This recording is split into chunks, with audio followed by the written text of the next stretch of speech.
الشيطان الرجيم بسم الله الرحمن الرحيم واذكر عبدنا أيوب إذا نادى ربه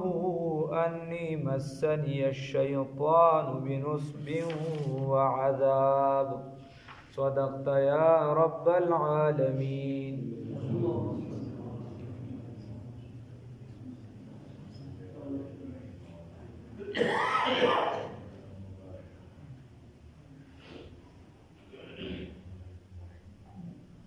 دا پیغمبرانو تذکره شروع وا پاغی کې د دوه اولو العزم پیغمبرانو تذکره شوی وا. اوس الله رب العزت سیدنا ایوب علیه السلام داغه تذکره کوي. الله فرمایي واذکر عبدنا، یاد کا بنده زمونږ ایوب سیدنا ایوب علیه السلام. اس په هغه وخت کې نادا ربه چې आवाज وکړ د رب خپل ته انی مسنی الشیطان چې یقینا مسکړې د مال را شیطان رسیدلې د ماته شیطان بنصب په تکلیف سره په تکلیف را رسولو سره و عذاب او په درد را کولو سره، یعنی را کړې د ماته شیطان تکلیف او درد. ایوب علیه السلام د سیدنا ابراهیم علیه السلام په نوسو کې لاندې راتو او د بیبي و هغه د سیدنا یوسف علیه السلام لور و یا او یا نوسه و. دا ایوب علیه السلام د الله رب العزت اولو العزم لوی پیغمبرانو کې دی او الله رب العزت د مال ډیره پراخي په هغه وخت سره ورکړی و او الله ډیر څه په لاس ورکړ، ډیر څه ورکړ. د کور زندگی هم چې دا هغه پراخه وه، د خوشحالو وه او دیني اعتبار سره هم لوی پیغمبرو او دکه شان د مال په لحاظ سره هم الله رب العزت بلا مال دولت ورکړو، نو په هغه حساب سره هم څه مسله نه وه. دا ایوب علیه السلام د بچیانو په باره کې راځي چې یا یو روایت کې راځي 3 لوریانې وي یا 2 لوریانې وي اول کې، او یا چې دی او بیا 2 زامنې وي، دا د بچیانو. او دکه شان الله رب العزت د مال پراخي ورکړی، نو په هغه وخت کې د ایوب علیه السلام چې دی تقریبا د کروندې د پاره د کلبي والا چې کوم غویانې دا 1000 غویان ورسره 1000 غویان هغه ټیم سره او سو د پاسه وزره چې دی دا ورسره غړي بيزي چيلې وي د ایوب علیه السلام او دکه شان صدری زرونه زیات چې دا ورسره اوهان سیدنا ایوب علیه السلام او دکه شان د زرو نه زیات چې دی دا ورسره د خره کچر دا کم چې دغه د اوچتولو دپاره د باد د اوچتولو دپاره دا ورسره او 1500 نه زیات چې دی دا ورسره خادمان، یعنی دا د عیش او د آرام زندگی و په هغه ټیم سره. نو ایوب علیه السلام باندې الله رب العزت امتحان علما یو 3 وجې لیکي مفسرین چې د 3 وجو په د امتحان شوی هم خبرې دی یادې ساتي. یو 3 وجې خلکو کې ډېر څه مشهور دي، اذان نه ورپسې خبرې کوي. یو 3 وجې علما لیکي چې د 3 وجو یادې کې د یوې وجې یا د 3 واړو خو نه خو څوک یو لیکي څوک بل روایت مختلف دي، نو 4 یو پکې. یو قول دار چې ایوب علیه السلام یو پیرا د خپل سکار کې په تیزی روانو او وخت کم او یو مظلوم د آواز وکړو، نو د هغه فریاد بیا اوري دغه کار ولا پوره کا، خو په هغه ټیم سره ولا د توجه ور نکړه، نو د دې وجې په د باندې الله امتحان وکړ. اوس مونږ خو د ظالم ملګری یو، خو د مظلوم د نه یریږو، د دې نه یریږو. حالان کې دغه یو به د تباہ او برباد کی. نو یاره پکار ده د ظالم ملګرتیا نه ده پکار او نه ظالم جوړېده پکار په هر اعتبار سره، که د مال په لحاظ وي، که هغه د ژوند په لحاظ وي، که هغه د ځمکې په لحاظ وي، که هغه د خبرو په حساب سره وي، که هغه ذاتي ژوند، داسې مختلف قسمه د ظلم څه صرف دا نه دی چې ته به سړی په سر باندې په سټک وی نو دا ظلم دی صرف نه، دا نور هم ټول د ظلمونو شعبې دي. یو دا. دویم نمبر دا چې د ایوب علیه السلام دا طریقه و چې د به کله سپاخه کړه نو لومبې به ګاونډیانو له ورکول، او یو پیر خپلو بچو ته ووی چې تاسو سپاخه کې دا چیلې پخه کې رویتې کې او مال هم روړی چې زه مخرم او تاسو مخرئ، ګاونډیان ته پاتې شو. نو بعضې علما وایي چې الله ته دا خبره خوښه نه شوه نو د دې وجې په امتحان راوست. او یو وجه علماو دا لیکلې ده چې ایوب علیه السلام چې دی هغه مال چونکې ډېر زیات نو یو ورځ یې زړه کې دا راغله چې زه په دې علاقه کې د ټولو نه زیات مالدار یم. یعنې بس دا زړه کې یو خبره راغله، غرور تکبر یې نه کو، خو زه په دې علاقه کې زیات مالدار یم. نو الله ته دا خبره خوښه نه شو نو د دې وجې په امتحان وکړه او امتحان یې پرې راوستو. نو بیا روایات دي 3 کاله یا 7 کاله یا 14 کاله یا 18 کاله داسې بیماری پې وچلېدله چې هر څه یعنې لومبې دا بچي چې کومو د لوریانې زامن یوه لور یې وه هغې ټولو له روټۍ وکړله. چې ټولو له روټۍ وکړله نو بی رحمته او سیدنا ایوب علیه السلام دی ورله ووی چې ته داسې وکړه چې دا نور به درشي او موږ چونکې کور دقسې پاتې کېږي نو موږ به کورو چې دی روټۍ وخوري بیا به موږ درشو دی به راشي کور. هغې لاړه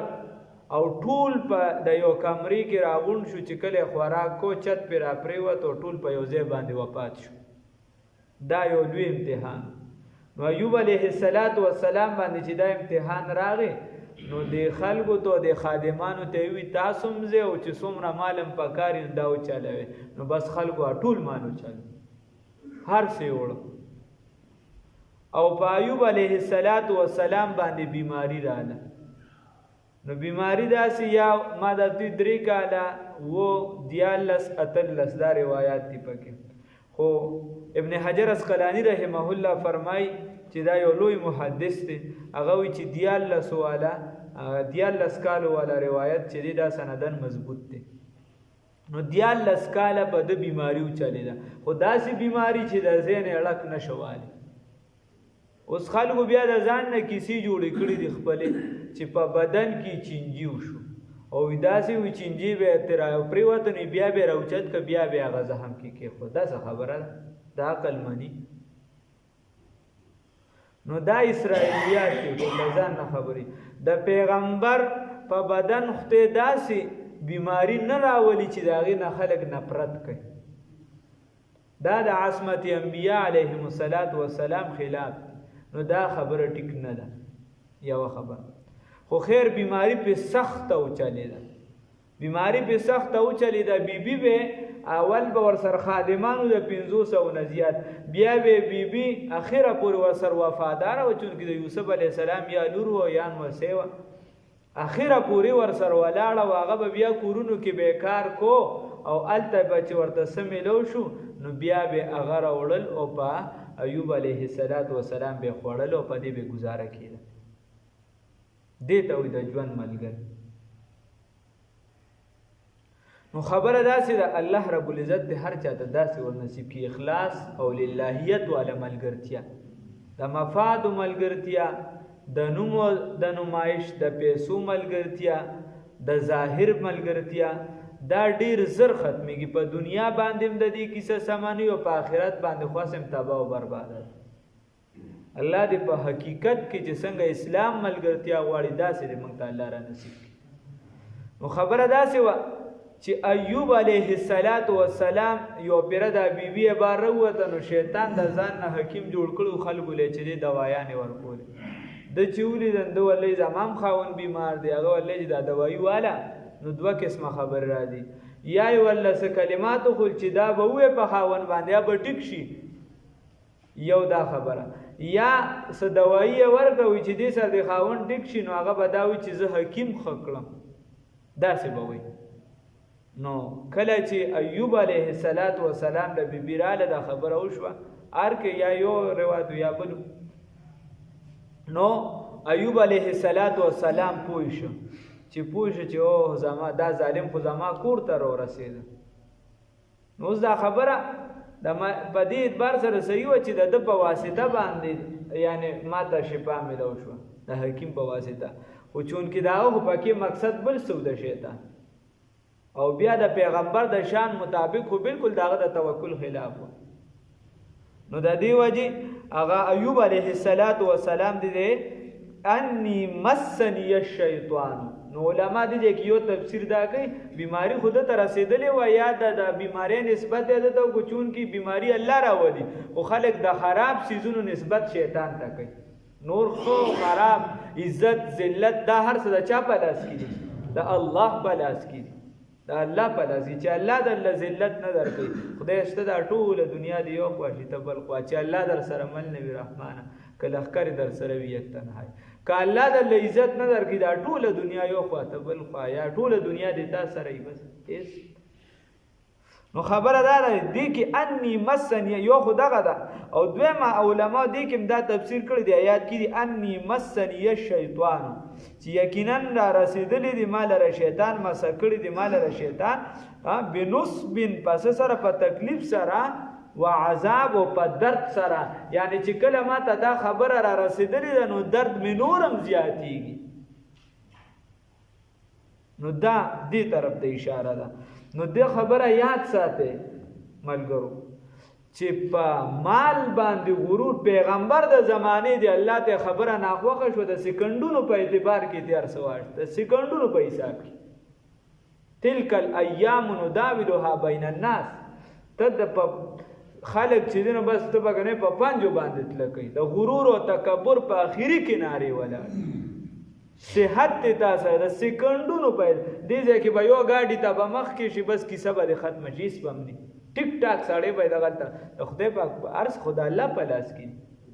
وعنده مفاتيح الغيب او د سکندونو په حساب کې به درته خلک ټول دشمنان کې خدای شته که څه ته به چې ټیک ټاک کار کوم او خلق بستا دشمنان یا امتحانان او یا چې دی د لبه دا سم چې ته د اسلام نه مخالف زی خدای پاک بدلته ارزه کی سروانه کی د خدای په لاس کې دی ارز نو پیغمبر د زمانه دی الله رب العزت به امتحان او بیا چې زوت یو موږ وسکو لګي احتیاط پکار دی د غرور تکبر نه ځان لري ساتل پکار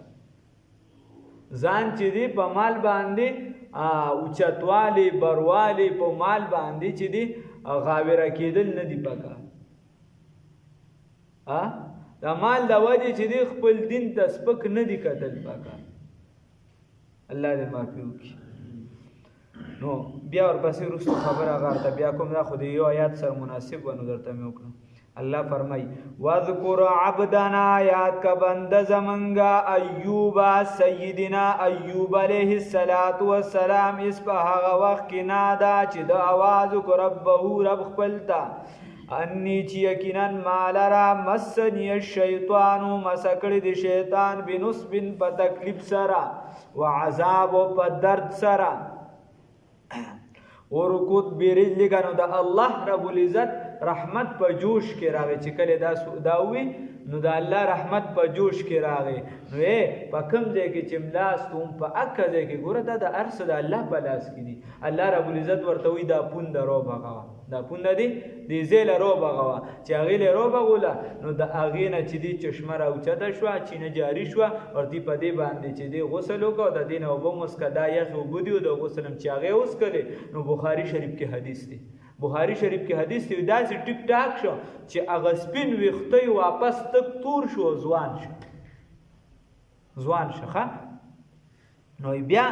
ولا دغه وی دا بیبي را لاغي ځان سره روټه راغشته ده چې وای دې چې ولید نو وینه پیژاند ورلوي چې دې کې زما خاوند هغه څه شتا سک هغه ورلی چې زیم کن نه ته خو نه خو د مرګ په بستر واخو وینا بیا ولده بخاری شریف کې راځي صفات ولا بیان کړي چې دا نو هغه بیا پیژاند چې دا می خاوند الله پاک ټیک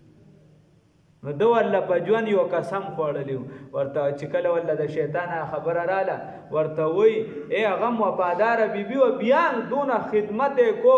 دومره سخت دیار لسکاله چې ته خاون نګټي او داسې خاون ل چې دا ته پته چې په مرګ پروت دی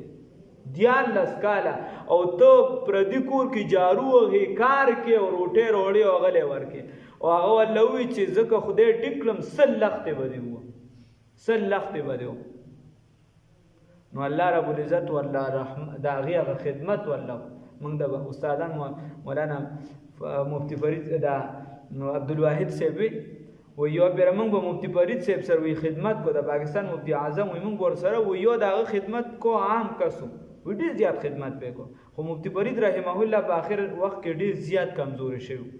کمزور شو نو چې څونکه عمر ډیر زیات شو غصه به ورته ټول عمر په استاد او شاګردۍ کې تیر شو نو غصه به مطلب وړه خبره به غصه کېدو خلکو بیا هم تنګو خلک به راتله ډېر په یو ځای چې دعا راته وکړي یو څه بل و یو پیره چې دی هغه دغه یعنی دا کم کس چې ولا خدمت کو ډېر زیات عام کسو هغه ولا پیزار سمو مفتی فرید رحمه الله لاسه غصه ور دا لاسه داسې روبه راواغشتو چې داسې ولا د املاله د خلکو مخ کې روبه غوي مشر سړی و یاغه داسې اخوا پریوته وی بیا غزر راغی پیزار ورته کې خود چې جی پیزار واچ نو مفتی فرید رحمه الله دا سيزان سره مسکی شو یعنی دا غزړه ولا دعا وکړو دا غنن لوی سړی جوړ دی ځامن لوی خلک دي گفت الله بود گرچه از خلقوم عبد الله بود نو خبره داسې ده چې خیر نو دول لوی چې به سل لخت بدیو نو په دغه باندې چې دی چې بیبي اصله بیا په دینه خپکی چې ملګری اصل ویا په دینه خپکی د ملګری د زور نه باندې چې شاګرد اصل ویا په دینه خپکی چې مرید اصل ویا هغه په د پیر په ډانټ باندې نه خپکی د مشر په دغه باندې نه خپکی خیر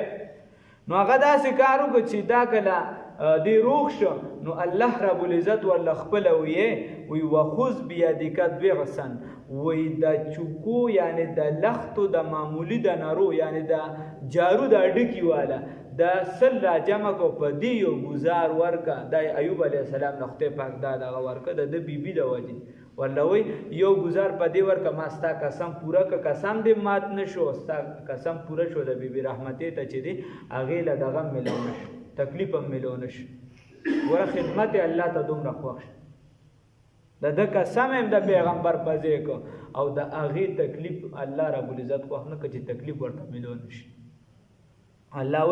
وی من ولوي ورکوت من ولوي وها برجلکا پدی خپیخ پل سرا پدی پوند سرا هاذا مغتسلون دا چشمه د غسل دا زه دا وبد غسل دی باردون یخي وشراب دسکلو وهبنا له من ورک دلرا اهله اهل دلرا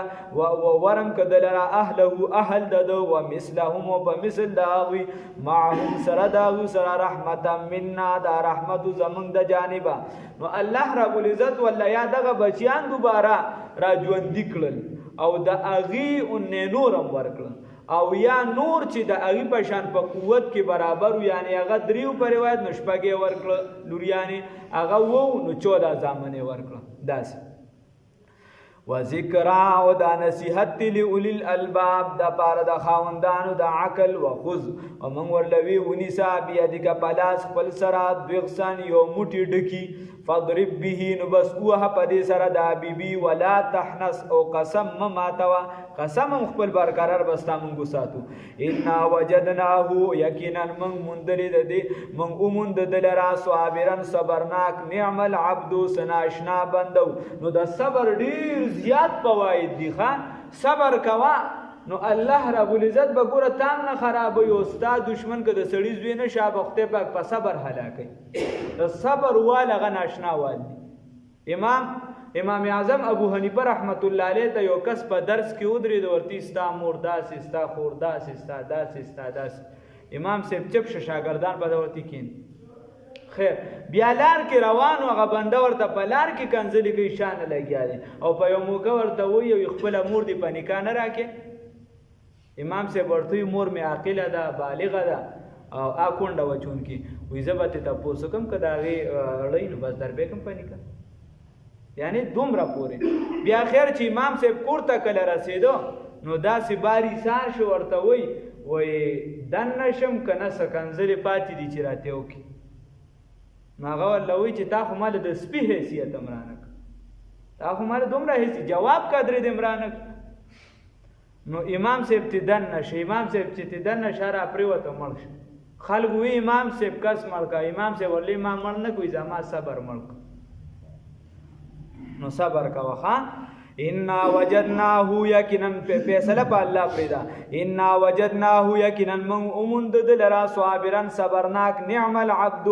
سخ بندو انه اواب یقینا دی الله ته رجوع کوونکی صبر کوا خپل فیصله الله تصبر الله نه دعاګانې غواړه الله د عاجزی زاری کوا واذکر عبادنا و یاد کا بندگان زمنګا ابراهیم سیدنا ابراهیم علیه السلام و اسحاق سیدنا اسحاق علیه السلام و یعقوب سیدنا یعقوب علیه السلام اولی الایدی دا صاحبان د لاسونو والابصار او د سترګو یې کاکا د سترګو خاون ختمه ستا سترګې نشته څه تا د سکوې چې سترګې دي نشته په دې خوله باندې والی لکه به سترګو چې تیاره او رڼا نه پیژني هغه بړون وی پیغمبر چې تا نه پیژني مراد دې دغه خبره داسې ده چې سترګې وی او ګناه کوي سترګې وی او پردې زنانو ته ګوري سترګې وی او غانه بجانه ته ګوري سترګې وی او دې چې دې په شرمګاونو د خلکو نظرونه ورچي سترګې وی او د دې غلط استعمال کوي لاسونه وی او د ګناه لپاره استعمالي د زنا لپاره استعمالي د غلا لپاره استعمالي نو اسلام موي چې د غلاس د غلا لپاره استعمال کی دا ته کټ کدا د دې قابل نه دي چې د سرپاتی شي نو اولی الایدی والابصار د دینه مراد علماء لیکلي دي مطلب دا چې کامل سترګې ولا سنې دي هغه داسې سترګې دي چې صرف د الله د احکاماتو مطابق چلیږي او داسې لاسونه دي چې صرف د احکاماتو مطابق چلیږي او یو زمونږ غنن یو سبب بل سنن یو سبب بل سنا دا به د اسلام تابع کول الله توفیق راکړي ان اخلصناهم یقینا من خالص کړو دي لرا به خالصتن په یو خاص فضیلت سره خاص فضیلت څه شو کا کا تا ماتم تلقین دي تا ماتم ذکر دي تا ماتم یادول دي څه شي دي اے ذکر الدار یاد د اخرت چې پیغمبر به یاد د اخرت نه غافل کیدو نو ما او تا تم دعوت دي چې د اخرت د یاد نه با نه غافل کیږو تب دا چا چغلی کې لګیا په دغه وخت کې پتا باندې مرګ راغی الله ته بسنګ قیامت کې چې په کوم حالت کې مړ شي په حالت کې به پاسي حرام دی کول په حرامو کې مړ شي سود دی غشته په سود کې مړ شي ګانه دی اوریدل په دغه حالت کې لاړې اے ګیره دیواله په دغه حالت کې لاړې د چاغلا دی کول په دغه حالت کې لاړې دا غل چې دی مړ شي اے نو قیامت کې په دغه حالت کې پاسي بیا بسکه نو ذکر د آخرت نه بغافل کیږي نه الله رب العزت را ترا نصیب کی و انهم یقینا دغا عندنا زمن پنځ باندې لمن المصطفین د غرشونو الاخيار بهترین خلقو الله رب العزت فرمایي د غره خلقونه وسوکو بهترین وسوکو بهترین خلقو پیغمبران دی له وای بهترین خلقو سوکو بهترین خلقو الله فرمایي واذکر یاد کا اسماعیل سیدنا اسماعیل علیہ السلام والیسع او سیدنا الیسع علیہ السلام وذلکفل او سیدنا ذلکفل علیہ السلام وکل من الاخيار او دغه ټول د نیکانو دا ټول پیغمبران نیکانو ښا پیغمبرانو کې درجات وای دا الله مقرر کړی خو نور ټول صحابه را جمع کړه پیغمبر درجه ته نه رسی ټول بزرگان را جمع کړه د یو صحابي معمولی درجه ته نه رسی نو خبره دارا او دا ذلکفل چې دی د باره کې فرمایي علما چې د خپل نوم ذلکفل نو ذوالکفل علیه السلام یو خدا د دې وجه د یا شهرت شوی دی چې د یو کس ضمانت کړو ناغه بیا یاران غیار سو سوال لسکاله داغه د وجه جیل خوړه سوال لسکاله نو د هغې د وجې کفالت ولا ذوالکفل د هغې د وجې نوم شي. او یا دی چې په کوم دور کې یا لا پیغمبر نو په دغه دور کې به هغه بني اسرائیل وغیره به پیغمبران ډېر زیات شهیدان کول، نو دو سره 100 پیغمبرانو پناه اخیستې وه، 100 پیغمبرانو. نو د هغې د وجې د ده نوم چې دی دا ذوالکفل وګرځېد. وذلکفل او ذلکفل علیه الصلاۃ والسلام وکل او دغه ټول من الاخيار د نیکانو نو الله دې مونږ ته نیکی را نصیب کړي. واذکر یاد کا عبدنا بند زمنگا ایوب سیدنا ایوب علیه الصلاۃ والسلام اس په هغه وخت کې نادا ربه چې आवाज وکړ طرف ته دو چې आवाज وکړ رب خپل ته انی مسنی الشیطان چې یقینا مسکړ دی مال شیطان بنوس په عذاب په تکلیف او په درد سره ورکود برجلی کا من ورلوی وه په دې خپې خپل سره هاذا مغتسل اندازې د غسل دی دازې د لامبلو دی بار دنیا خوب دی و شراب او د سکلو دی وهبنا له اهله من والله بک اهل ددو من هبک د اهل ددو ومثل و په مثل داوی معهم سره د دی رحمت منا زمنا و ذکر او دا نصیحت دی و ذکر دا واقعا نصیحت وا لولی الالباب د پاره د خاوندانو د عقل و خذ من ولوی ونسا بیادګه پلاس خپل سره دوی غسن یو موټي ډکی فضرب به نو وه په دې سره ولا په دې سره وه د خپل بیبي ولا تحنس او قسم خپل مماتوا ان وجدناه یقینا من مندلو دلرا صابرا صبرناک نعم العبد سناشنا بندو نیک بندو بهترین بندو انه اواب یقینا دی الله ته رجوع کوونکی واذکر عبادنا من ولویات کا بندگان زمنگا یاد کے بندگان زمنگا ابراہیم و اسحاق و یعقوب سیدنا ابراہیم اسحاق و یعقوب علیہم السلام اولی الایدی خاوندان دلاسن والابصار او دسترگو الله زمون دام پاکو ګرځي ان اخلصناهم یقینا من خالص کړو دی لرا به خالصتن پس سرا په خاص فضیلت سرا ذکر الدار چې هغه څه شی دی یاد د اخرت دی و انهم یقینا دی عندنا زمون په نسبانه لمن المستوبین د غرشونو الاخيار د بهتریننا واذكر اسماعیل او یاد ک سیدنا اسماعیل او الیسا او ذلکفل علیه الصلاۃ والسلام وکلنا دغ طول من الاخيار د نیکانونا الله دې مونږ ته نیکی را نصیب کړي.